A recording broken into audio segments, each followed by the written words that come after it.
يلا بقى نعمل البيتزا في البيت ونبطل نشتريها من بره. تعالي كده اوريكي الجمال بتاعها، بس هي لسه سخنه جدا كده. بسم الله.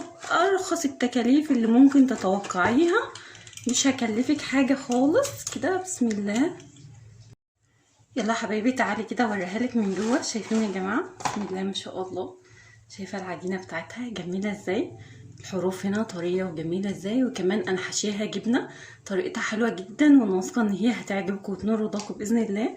شايفين حمرها من تحت؟ شايفين البيتزا عندنا؟ بس هي سخنه نار.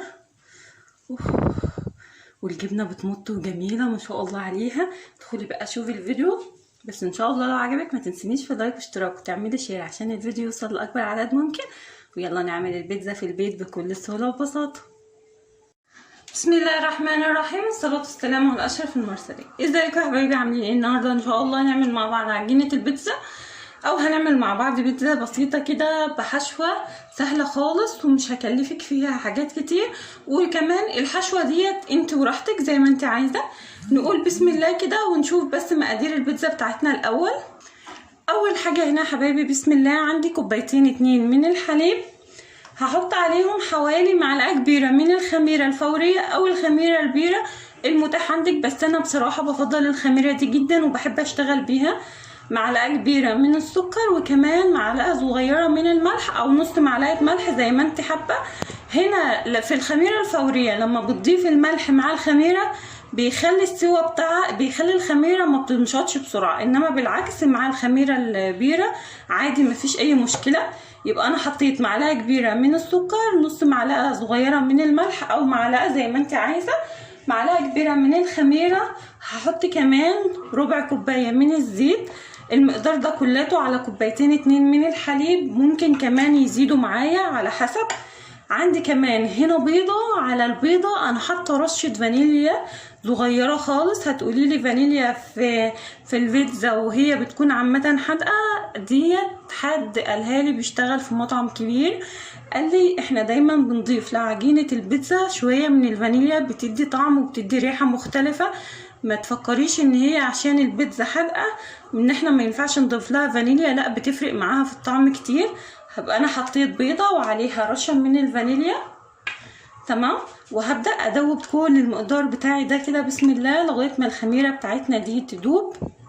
الوقت بقى يا حبايبي هضيف معلقه كبيره من الدقيق. انا عامله المقدار ده كلاته لكيلو دقيق، هضيف له معلقه كبيره كده من الخميره وهقلبهم مع بعض وهسيبهم لغايه ما يرتفعوا يا جماعه. يعني انا هسيب لما تخمري العجينه على مرتين بتفرق معاكي كتير.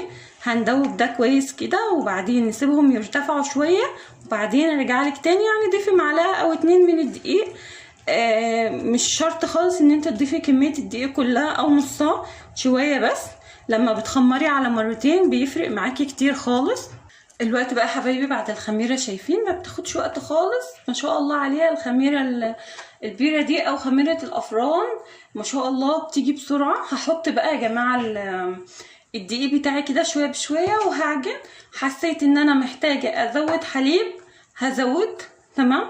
بس ايه برضك ما تنزليش بالدقيق بتاعك مره واحده اهو. وهنا مستعمله دقيق جميع الاغراض وطبعا منخول كده، تمام.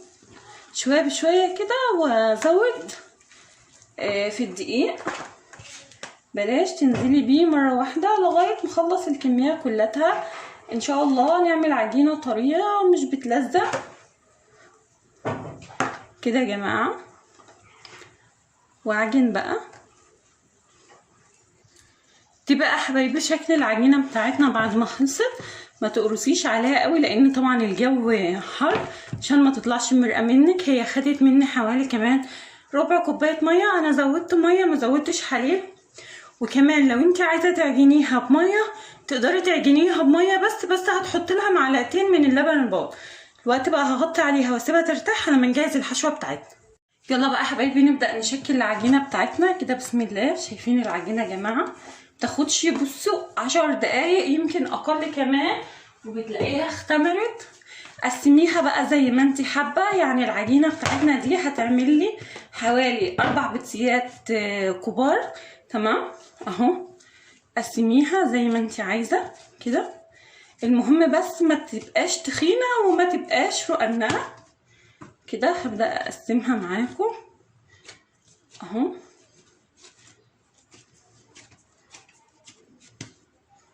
او لو حابه تعمليها في صواني صغيره قسميها زي ما انت عايزه. دلوقتي بقى هبدا احط شويه كده من الدقيق وهنبدا نفردها سمك، ولا هو تخين ولا هو رقنق، يكون سمك وسط كده يا جماعه. تمام، عشان ما تنسيش ان هي لسه هترتفع معاكي تاني في الصينيه اهو. ولو حابه ان انت تبططيها في الصينيه على طول بردك ده شيء يرجع كده، بس اهم حاجه بططيها مدوره، ما تخليهاش تيجي معاكي مطوله.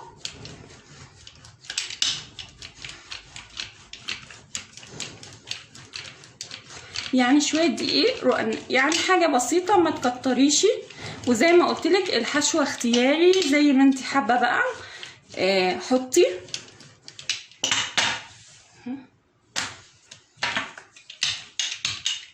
بصوا يا حبايبي، انا هعمل واحده الاول مقاس 28. انا فردتها وعايزاها تكون اطول من الصينيه شويه عشان عايزه اعمل لها حرف. تمام، دهنت الصينيه بتاعتي ماده دهنيه كده، وهبدا انقل البيتزايه بتاعتي فيها. شايفين السمك؟ ولا هو تخين قوي ولا هو رفيع قوي كده. هخرجها بس بره شويه اهو، وهنبدا نريح من الوسط كده. تمام، وظبطيها بقى. بصوا يا حبايبي الوقت بقى هجيب شوكه وهبدا اخرمها عشان احنا عايزينها ما ترتفعش معانا يا جماعه اهو. لازم تخرميها كلتها كده بالمنظر ده عشان العجينه ما تقومش تقب معاكي اهو كده. وبعد كده بقى عندي جبنه، هبدا احطها كده في الحروف الاول وهقفل عليها كده. تمام، اعمل لها حرف من الجبنه بتكون حلوه جدا بصراحه اهو. هحط جبن بقى كده، اي نوع جبن على فكره، مش شرط يكون موتزاريلا، ممكن تعمليها كده. واقفل الحرف لغايه ما اخلص الدايره بتاعه البيتزا كلها كده بالمنظر ده. بس تعالي بقى هنا اهو كده واقفلي يعني وتني لجوه كده، بيفرق في الطعم كتير بصراحه. لغايه ما اخلص حرف البيتزايه كلها. الوقت بعد ما عملت حرف البيتزا بتاعتي هجيب صلصه البيتزا اللي احنا عملناها سوا. هتلاقوني سايبه لكم الفيديو بتاعها في صندوق الوصف. تمام، وهدهن بس. بصي انا مش عايزاكي تغرقيها قوي عشان وش البيتزا ما يطلعش معجن معاكي. وطبعا هندهن الحروف دي كلها الصلصه بصراحه طعمها في منتهى الجمال والروعه كده. تمام، لغايه ما تدهنيها كلها. بس زي ما قلت لك بلاش تعجني الوش قوي عشان الوش ما يطلعش معجن معاكي. انا عندي هنا بقى ايه، عندي هنا طرنشات من البصل وده اختياري، عندي فلفل، عندي زيتون، عندي طماطم بس يا ريت تخليها من البذر، وهحط لانشون. انت اللي انت بتحبيه حطيه، يعني مش شرط ان انت تحطي بصل مثلا زيي او تحطي لانشون. ممكن تعمليها مشروم، لحمه مفرومه، ممكن تعمليها فراخ، اي حاجه، بيض ممكن تعمليها، اي حاجه، تونه، اللي انت بتحبيه حطيه. وهبدا ارص الحاجات بتاعتي كده. شويه من الزيتون، بحب احط الزيتون تحت عشان لما بيكون على الوش كده بيتحرق بصراحه او بيحمر شويه بيكون طعمه مش لذيذ. وهحط شويه من الفلفل الاخضر اهو يا جماعه. وبكون بقى مشغله الفرن بتاعي على درجه حراره 200 يا جماعه. تمام، شويه من الطماطم هدخل دي الاول لغايه ما العجينه بتاعتي تستوى، وبعد كده نرجع نحط البيتزا الجبنه عليها. ما تحطيش الجبنه دلوقتي عشان عامه انواع الجبن عندنا في مصر النوعيه بتاعتها مش قد كده يعني، فلما بتدخل الفرن اصلا بتتحرق اهو. هتحط ده بقى وبعدين احط شويه من اللانشون كده. تمام، وزي ما قلت لك اللي انت بتحبيه حطيه. وممكن مثلا نحط اللانشون تحت، مش شرط يكون فوق، بس هو بقى جه معايا كده اهو. وهدخلها الفرن، وبعد ما ادخلها الفرن واتاكد ان العجينه بتاعتي استوت، نرجع بعد كده بقى نحط لها الجبنه. تمام، زي ما اتفقنا تدخل على درجه حراره 200 او 180 على الرف الوسطاني لغايه ما نتاكد ان العجينه استوت 3/4 سوا بالكتير، وبعد كده نرجع نحط لها الجبنه سوا. بصوا يا حبايبي، دي بيتزايه كمان بعد ما خلصتها بنفس الخطوات اللي عملنا بيها البيتزا الاولانيه. تمام، بس المره دي حطيت اللانشون تحت. بعد ما بخلصها كده وبخليها تمام، بقوم جايه بقى كده يا جماعه، جايبه بيضتين عليهم شويه من الفلفل الاسمر وشويه من الملح، بس حاجه بسيطه عشان طبعا كل حاجه هنا محدقه.